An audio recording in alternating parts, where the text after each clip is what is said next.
Share capital means capital collected by issue of shares. Maximum number of shares that a company can issue throughout its lifetime is known as authorized capital. Authorized capital कितनी भी हो सकती है, 50 lakh share हैं, 1 crore share हैं, और कितनी face value है वो तुम्हें गिवन होगी। अब ऑथोराइज्ड कैपिटल एक बार में कंपनी कभी भी इशू नहीं करती। ऑथोराइज्ड कैपिटल का वो हिस्सा जो कंपनी ने मार्केट में निकाल दिया सब्सक्रिप्शन के लिए मतलब कि ये शेयर्स खरीदो और हमें इतनी अमाउंट आप पे करो, तो जितना हिस्सा ऑथोराइज्ड कैपिटल का मार्केट में उतर गया उसे क्या कहते हैं, इशूड कैपिटल।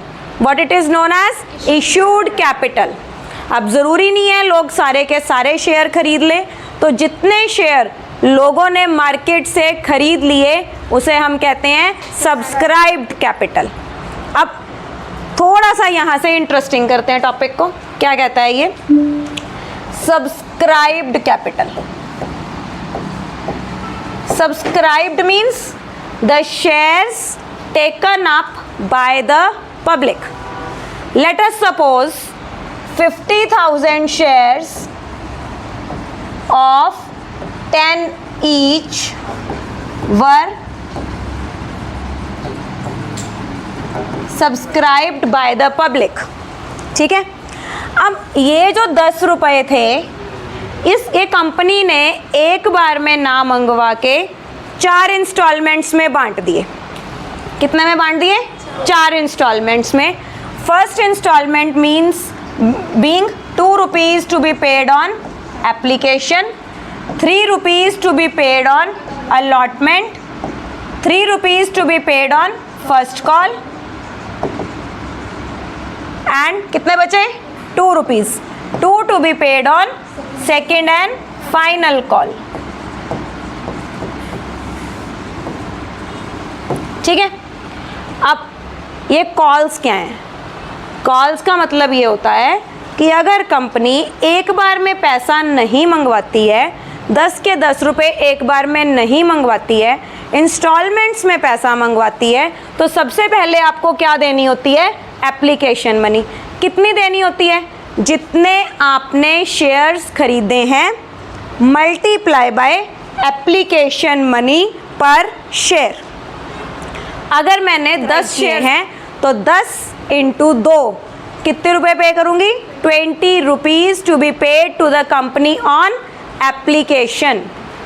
अब एप्लीकेशन पे मनी पे करोगे तो ही एप्लीकेशन एक्सेप्ट होएगी, अदरवाइज नहीं होगी। ठीक है, अच्छा सपोज करो कंपनी ने ये भी मंगवा ली, ये भी मंगवा ली, ये भी मंगवा ली। अब अगर मैं कहूँ कि कंपनी सारी इंस्टॉलमेंट्स एक बार में मंगवा लेगी, नहीं, कंपनी जो है वो बीच में टाइम गैप डालती है, 1 मंथ का, 2 मंथ्स का, जो भी उसकी पॉलिसी है, पर कुछ मिनिमम टाइम भी प्रिस्क्राइब्ड है कि इससे पहले आप अगली कॉल नहीं मंगवा सकते हो। समझ गए?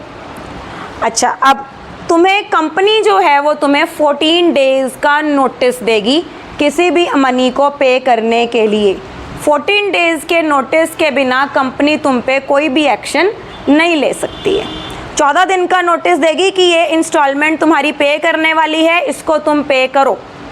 अब कंपनी ने सपोज करो 3 इंस्टॉलमेंट मंगवाने के बाद ये लास्ट वाली इंस्टॉलमेंट कॉल ही नहीं की। क्या नहीं करी? कॉल ही नहीं करी। अब कॉल्ड अप अमाउंट कितनी है बेटा, 2 + 3 + 3 कितने रुपीज़ हो गए, 8 रुपीज़। ठीक है, तो ये जो अमाउंट है 8 × 50,000 will be known as your called up capital. Called up means the amount called in respect of the shares subscribed by the public. जितनी मनी कंपनी ने मंगवाई, हो सकता है कंपनी को अभी लास्ट इंस्टॉलमेंट की ज़रूरत नहीं है, तो जितनी उसको ज़रूरत है कंपनी उतनी अमाउंट अपनी कॉल कर सकती है, तो उसको क्या बोलेंगे, कॉल्ड अप कैपिटल। अब लेट अस सपोज एक शेयर होल्डर ऐसा था जिसके पास कंपनी के 1000 शेयर थे। कितने थे? उसने फर्स्ट कॉल पे नहीं करी, मेरे पास 1000 शेयर हैं, मैंने फर्स्ट कॉल पे नहीं करी, तो मैंने कितने पैसे पे नहीं करे? 3000 रुपये। 3000 रुपये, मेरी बात समझे? मैंने एप्लीकेशन पे कर दिया, अलॉटमेंट पे कर दिया, मैंने फर्स्ट कॉल नहीं पे करी। फर्स्ट कॉल एक शेयर पे कितने रुपए हैं? 3 रुपये। मेरे पास 1000 शेयर हैं, तो मुझे कितने देने थे? 3000 देने थे, वो मैंने नहीं दिए। ठीक है, अगर यहाँ तक सारे पैसे आए 8 के 8 रुपये, तो कंपनी के पास कितने पैसे होने चाहिए? 50,000 इंटू 8 कितने हुए? 4 लाख।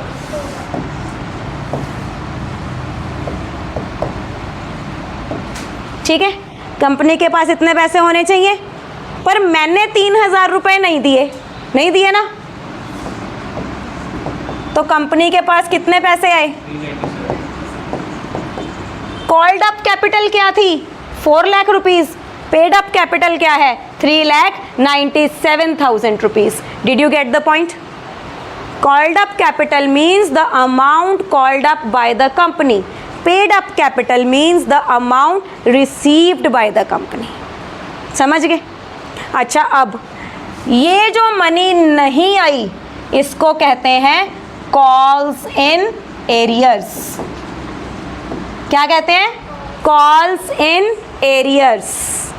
अब एक बंदा बड़ा जल्दी में था, ठीक है, उसने क्या किया? कंपनी ने सेकंड कॉल मंगवाई नहीं, पर जब उसने फर्स्ट कॉल पे करी ना, सेकंड कॉल भी साथ में पे कर दी। ठीक है, वो कहता मेरे से रोज़ रोज़ ये काम नहीं होता, तो उसने सपोज करो उसके पास 500 शेयर्स थे, तो 500 इंटू 2 रुपीज़ की सेकंड कॉल है। फर्स्ट कॉल तो देनी थी, साथ में उसने सेकंड कॉल भी दे दी। कितनी मनी दे दी? 1000। तो ये 1000 बन गया कॉल्स इन एडवांस। अगर कॉल मंगवाने के बाद ना आए, उसे कहते हैं कॉल्स इन एरियर्स। अगर कॉल बिना मंगवाए आ जाए, उसे कहते हैं कॉल्स इन एडवांस।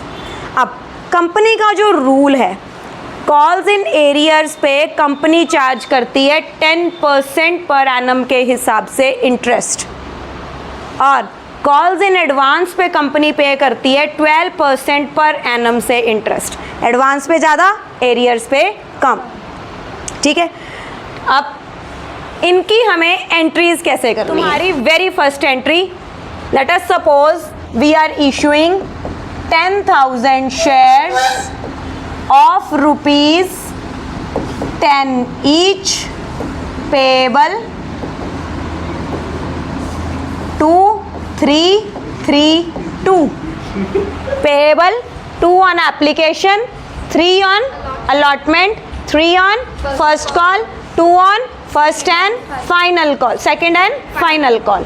ओके, अब पहली एंट्री में सपोज करो हमारे सारे शेयर सब्सक्राइब हो गए हैं, तो मैंने तुम्हें क्या कहा था? अगर तुम अप्लाई करना चाहते हो तो तुम्हें एप्लीकेशन मनी देनी पड़ेगी, राइट? अब कंपनी ने अपॉइंट किया हुआ है एक बैंकर, जिसमें तुम अपनी एप्लीकेशन मनी डाल रहे हो, तो कंपनी की पहली एंट्री क्या बनेगी? Bank account debit. First entry, bank account debit. अब ये मनी तुम्हें कहाँ से आई है? शेयर एप्लीकेशन मनी आई है, तो क्या लिखोगे? To equity share application account. Amount कितनी आएगी बच्चों? 10,000 इंटू कितनी मनी तुम्हें रिसीव होनी चाहिए एज एप्लीकेशन मनी, और वो आ गई है, तो उस एप्लीकेशन मनी को ट्रांसफ़र कर दो कैपिटल के अकाउंट में। Your next entry will be equity share application account debit. आपको क्या करना है? ये वाली सेम अमाउंट नीचे उतारनी है। Did you get me? तो कितना कॉपी करेंगे? 20,000। जितने शेयर लोगों ने मांगे थे, मुझे उतनी ही, मेरे पास उतने ही शेयर हैं, तो यानी कि मैं सारी मनी रखने की हकदार हूँ। ठीक है, अच्छा सपोज़ करो एक स्कूल में रजिस्ट्रेशन चल रही है, स्कूल में 250 सीट्स हैं और स्कूल कहता है कि जिसने अप्लाई करना है वो रजिस्ट्रेशन फ़ी एडवांस में पे करेगा, ठीक है। रजिस्ट्रेशन फ़ी रिफंडेबल है अगर आपको सीट नहीं मिलती तो। अब एप्लीकेशंस आ जाती हैं 500, स्कूल ने कितने रखने हैं 250 सीट्स की मनी रखने के लिए स्कूल हकदार है, पर 250 की उसे रिटर्न करनी पड़ेगी। पर यहाँ पे जितने मैंने शेयर इशू किए मुझे उतने ही एप्लीकेशन मनी आई, तो जितनी एप्लीकेशन मनी आई मैं रिटेन कर सकती हूँ, इसलिए सारी की सारी मनी मैं उस किस में डाल दूँगी, to equity share capital account. क्या ये बात तुम्हें समझ में आई मेरी यहाँ तक? जितनी मनी उन शेयर्स की बनती है जितने तुमने इशू किए थे, उतनी मनी तुम कहाँ ट्रांसफ़र कर दोगे, कैपिटल अकाउंट में। इसे कहते हैं रिसीव करने की एंट्री, इसे कहते हैं transfer entry. Did you all get me? Okay. अब एप्लीकेशन मनी आ गई, अब बात आती है किसको शेयर अलॉट हो रहे हैं, नहीं हो रहे हैं, कैसे हो रहे हैं। इस केस में तो सारे के सारे अलॉट होंगे। अब अलॉटमेंट हो गई है तो अलॉटमेंट हो जाएगी तो कंपनी कॉल करेगी नेक्स्ट इंस्टॉलमेंट, जिसे हम कहते हैं अलॉटमेंट मनी, ठीक है। एक एप्लीकेशन मनी ऐसी एंट्री है जो पहले रिसीव होती है बाद में ट्रांसफ़र होती है। रेस्ट जितनी भी एंट्रीज़ हैं पहले ड्यू होंगी फिर रिसीव होंगी। हर एक स्टेज की 2 एंट्रीज़ हैं, 2 ही एप्लीकेशन की, 2 ही अलॉटमेंट की, 2 ही फर्स्ट कॉल की, 2 ही सेकंड कॉल की। हाँ जी, रिसीव और ट्रांसफ़र की। एप्लीकेशन की स्टेज ऐसी स्टेज है जो पहले रिसीव होती है फिर ट्रांसफ़र होती है, बाकी सारी स्टेजेस पहले ड्यू होंगी फिर रिसीव होंगी। Due means the same entry. अब सेम एंट्री यहाँ पे इसको हम ट्रांसफ़र एंट्री बोल रहे हैं, पर यहाँ पे इसको हम ड्यू की एंट्री बोलते हैं अलॉटमेंट के केस में। अब मैंने अलॉटमेंट मंगवानी है, अलॉटमेंट मंगवानी है तो मेरे हिसाब से कितनी अलॉटमेंट आनी चाहिए? कितने शेयर थे मेरे? 10,000। एक शेयर की अलॉटमेंट मनी कितनी है? 3 रुपये। तो मेरे हिसाब से कितने पैसे आने चाहिए? 30,000 रुपये आने चाहिए। तो मैंने एक एंट्री पास करी। क्या एंट्री पास करी? Equity share allotment account debit to equity share capital account 10,000 into 3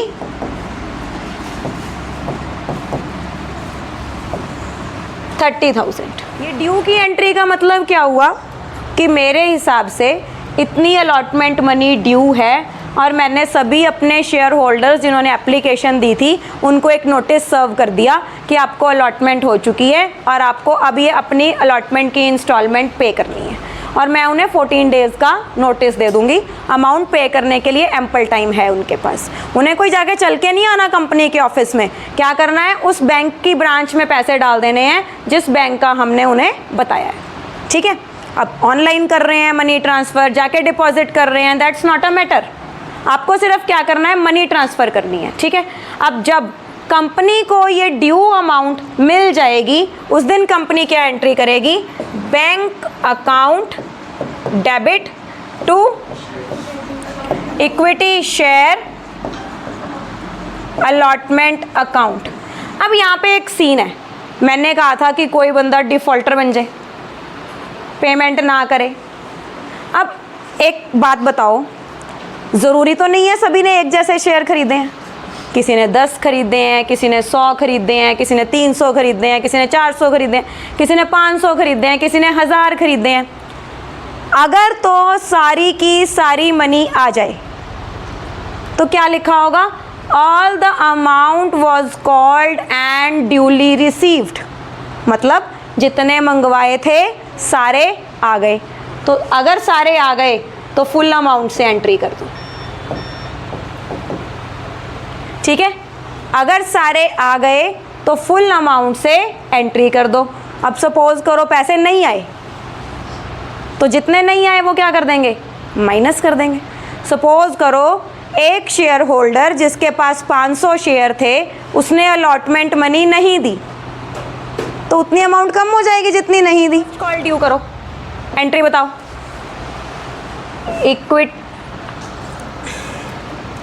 equity share first call account debit to equity share capital account. Amount बताओ। 10,000 इंटू 3 30,000। रिसीव की एंट्री करो। Bank account debit to equity share first call account, amount 30,000 अगर सारी आ जाए, ठीक है। अब उसी तरह सेकंड कॉल ड्यू करो।